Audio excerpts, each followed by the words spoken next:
চাঁদপুরের মতলব উত্তর ও মুন্সিগঞ্জের গজারিয়ার মানুষ দীর্ঘদিন ধরে যে স্বপ্ন বুকে লালন করে আসছিলেন, ধানগোদা নদীর ওপর সেই দৃষ্টিনন্দন ঝুলন্ত সেতু নির্মাণের কাজ এখন আর স্বপ্ন নয়, বাস্তবায়নের খুব কাছাকাছি।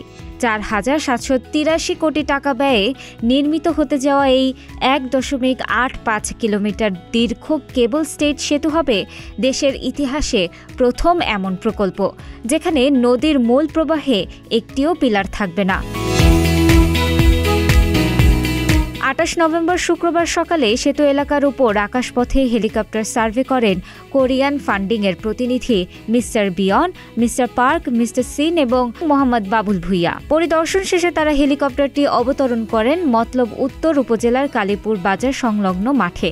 সেখানে স্থানীয় নেতাকর্মী ও এলাকাবাসীর উপস্থিতিতে সমাবেশ অনুষ্ঠিত হয়। সেখানে বক্তব্য রাখেন জাতীয় সংসদ নির্বাচনে বিএনপির মনোনয়নপ্রাপ্ত ও দলের নির্বাহী কমিটির সদস্য আলহাজ ডক্টর মোহাম্মদ জালাল উদ্দিন। তিনি বলেন, এই সেতু শুধু মতলব নয়, চাঁদপুর, মুন্সিগঞ্জ, লক্ষ্মীপুর, নোয়াখালী সহ দক্ষিণ পূর্বাঞ্চলের মানুষের দীর্ঘদিনের স্বপ্ন।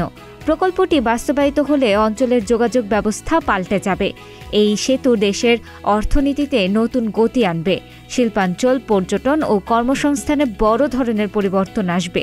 সেতু হলে মতলব গজারিয়া অঞ্চল রাজধানীর সাথে দ্রুত যুক্ত হবে। Congratulate to our nominee of Bangladesh Nationalist Party BNP, and the parliamentary election will be held on the 1st of February 2026.